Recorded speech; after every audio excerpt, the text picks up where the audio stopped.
gas. But it's the same idea, going against the wind, with the wind, against the current with the current. It's exactly the same idea. We have two variables. We sure do. Wind, the speed of the wind and the speed of And then we could just do those like normal. So my suggestion, like Elisha did, you can divide the 3 into thirds, and then you got to now look at that. That's beautifully set up to kill the W. Yeah. So if you divide the first one by 3, divide the second one by 3 1/3, just put that in the calculator. You got a beautiful elimination problem then, right? But you guys, I had to figure out what was the main relationship between what they gave me. Distance equals rate times time. And then it's really just a matter of plug and chug. How far, how fast, how long. And you would multiply before you eliminate, correct? Like you would have 3A Oh, plus, yeah. I was just divide the 3 out of it. Yeah. Right? And then you can plug in anything for A or for I did not decimal, right? Well, alright. If I divide the first one by 3, what do I get? I get 500 equals A plus W. Yeah. Divide by 3 1/3, I get, let's see, 450? Somebody help me out. Yes, 450. Let's see if I get that.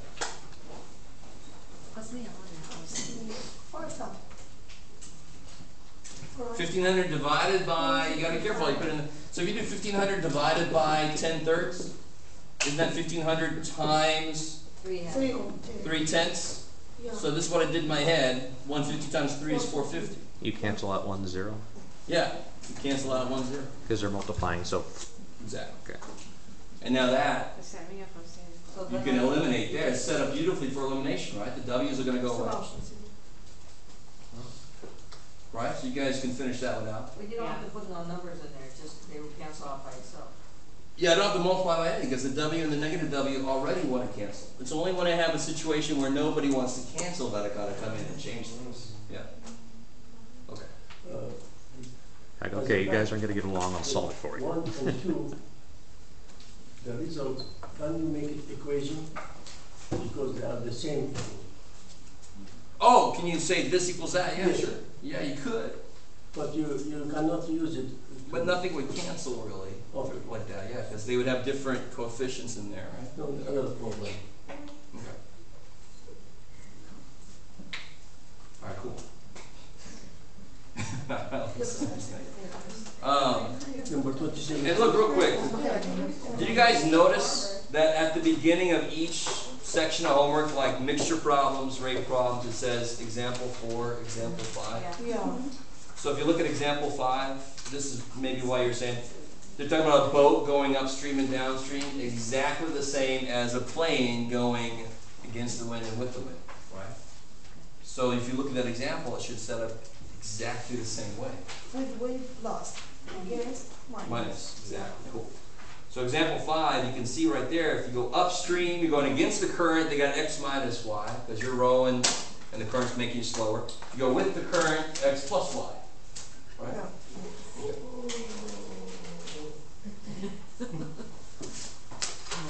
All right, guys, so let's get in some It's new like a stuff. zoo outside.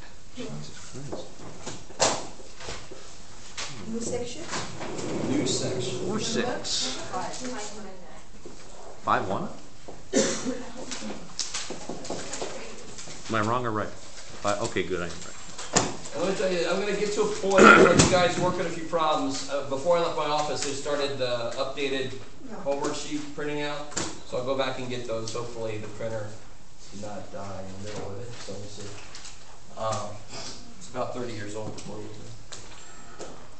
So chapter 5 builds up to factoring, which is normally when I ask people what their worst problem is with algebra, they say word problems number 1, graphing number 2, and factoring is close after. Right? So I've got a little handout that I've developed over the years that kind of summarizes what to do, and then it explains fully the procedures that we use. I want to tell you ahead of time that if you've learned a way to factor something that doesn't match the way that I do it your way. Show me it. Does anyone, now, one little caveat. Has anybody ever heard of a method called bottoms up? Only when I drink. Well.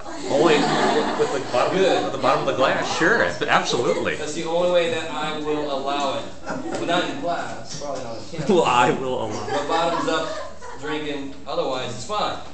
There's a method called bottoms up factoring, and the reason I don't like it is because the way it's done, you don't see why it works. It just kind of pop, pop, there's the numbers. And as a student, I understand why that's nice. The numbers pop out, you put them in, I'm done, yay. You don't learn a damn thing from it though. And the funny thing is, the way that I do it, the first couple steps are exactly the same. And then the next few steps of my method are not that difficult. But you can see where it's coming from for factoring. Yeah, yeah, yeah. So I just want to let you know before I get too far into chapter 5, I just want to see who had ever heard of that form of factoring, right? But what we start off with is multiplying polynomials and all that kind of stuff. Yeah. Did you have a sheet on how to do that inside the what you call it, the bottoms up method? No, Oh, not okay. me. Somebody did. Somebody did. Okay, yeah, I know what you're talking about. It's a little bit of a my contentious issue in the math department amongst the faculty, Yeah. and you obviously know where I stand. Yeah, they showed me how to do it though. I know what you're talking about. All right. But yeah. Okay. That's the only time that I would really be inflexible with other methods, I think.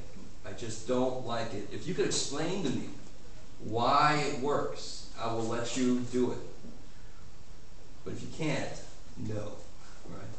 All right. So we start off with a marker that is done. Exponents. And we're going to really quickly kind of go through the properties of exponents. And every single property of exponents comes from a math person somewhere in history being lazy. Now, so let me show you what that means. Now, obviously somebody hopefully realizes that this has nothing to do with exponents, but what is x plus x plus x plus x? 4x. So we all understand what that 4 means, right? It means 4 of these things adding. Cool? So then somewhere later in history, so somebody did that and he was like, called everybody up on the cell phones back in 1500 and said, all right now, the 4 in front means add that many. Because I'm getting tired of writing this damn thing out. So imagine 80x's. Screw that. Let me just write 80x. So somewhere else, somebody else has had to write this over and over and over again. And he's like, shit, they already used the 4 in front. So I can't do that. Maybe I can put a 4 there. That looks weird. That looks like division. Let me just put it over there. And this is something you guys maybe don't even ever think about is, at some point, somebody had to decide where that 4 goes and what it tells you, right? We had total flexibility with that. Not anymore. We've all decided what that means. And now, of course, the same way, this is 4x is adding, this is 4x is multiplying. So is there really a 4 anywhere in here? No. No. That means 4 x's. That's all it means. So that is not really a 4. It just tells me how many x's I have in a row. That's kind of huge with understanding these properties. So the very first property is the easiest one. What do you do when you have that? 7. Add 7. You add And now it makes sense why you add it. It's like adding links to a chain. I have 4 x's there, and then I have 3 more x's tacked on, so of course now I've got 7 x's in a row. Right? Now, of course, the biggest mistake we make is we say it's 12 because we think multiplication, but just remember that's not a 4, that's not a 3. It's just tell me how many x's there are in a row. And of course, that leads to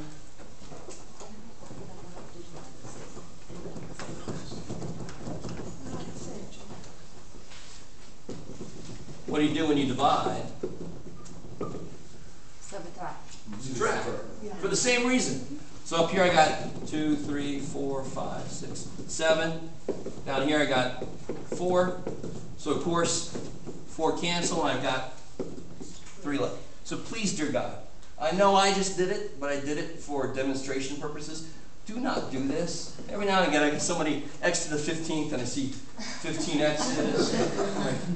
Don't do that, please. But do you mark it wrong? I don't mark it wrong, I just say, please try not to do that. That would take forever. Can you imagine doing a test and I got like x to the 20th up here? No, don't do You that. gotta count all. Yeah, exactly. So what about, let me make sure I go in the same order they do. Well, they go out of weird order. Okay, that's weird. All right, whatever. What about this here? What is x to the 0 power? 0. 0, yeah. Tell me this. Let's investigate this. What is x to the 0 times x to the 5th? 0. 0 also. No, come on. What do you do with the exponents? X to the X to the 5th. Entonces, What's the only thing that when I multiply by it, it leaves me alone? 0. 0. What's 5 times 0? 0. Did it leave the 5 alone? 1. No. It killed it. The only thing I multiply by to leave me alone is 1. Right? So this can't be 0, or else the answer would have been 0. So let's see it another way. That's not really a proof. That just kind of tells me that should be 1. It is 1. It's got to be 1, right? What we can do is we can use this property. If I put 4 x's up here, what do I have to put on the bottom so I end up with x to the 0? Considering that what I do when I... 4. It's got to be the same thing, right? Because then 4 minus 4 is 0. But then what is something divided by itself? 1. 1. There you go. That's a proof. As long as x itself is not 0, right? This is true. So what is anything to the 0 power? 1. It's 1. Right? 0 to the 0 is purely remarkably freaky. So we're not going to worry about it. Just assume that x is not 0. So x to the exponent 0 is equal to 1. Yes. Always. Why? 2 reasons. Because you can't. Because it is. That's a good reason right there, right? We just proved that it is. And it acts like 1, doesn't it? The only thing I can multiply by and keep myself the same is 1. So this has got to be 1 because it kept this the same. It's got to be 1. Another way to look at this is, what is x squared again? X times X. How do I build it? Like to get to x squared, wouldn't that be X like, times X. guys, stay with me now. Is that x times x? If I had an x sitting there, I could multiply by another x to make it, right? I have a purpose here. If I had a 1 sitting there, wouldn't I multiply by x to make x? Yes. Multiply by another x to make x squared? 1 times x squared. Is that pretty cool? So if x squared means there's 2 x's, x to the 0 means there's No x. no x's, there's only that 1. There's a third way to look at it, right? So You 0 just got to equals 1. remember, x to the 0 power must be 1 in order for any of this to make sense. And it is 1. There's 3 different ways to look at it. 0 equals 1. No solution. Okay. Okay. So anything to the 0 power is 1. So what is 3y to the 0 power? 1. Think out. 3y. I like said it and then beautiful. What is this though?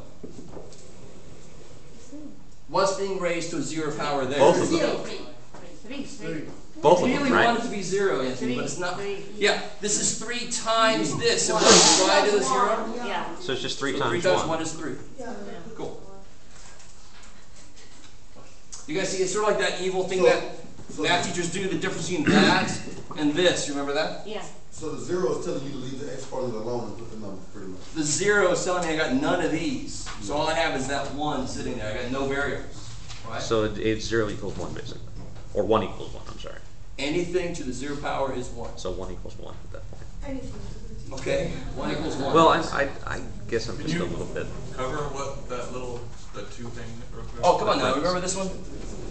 When I square a negative number, it becomes 4. So that's positive 4. That, what's 2 squared? Minus 4. 2 squared is 4. Put a negative in front, right? Negative 4, right? So see how that applies here? The 0 goes to both of these. It kills both of them. Okay. The 0 here only gets to the y. It doesn't kill the 3. Same idea. That square gets to the negative here, but it doesn't get to the negative there. Oh, okay. I see. So the 0, Same idea. the 0 blows up and you're just left with just 1. Right? Okay, whatever way makes it I stick. guess I'm just a little bit, you know, I just. Anything to 0 power is 1. What about negative?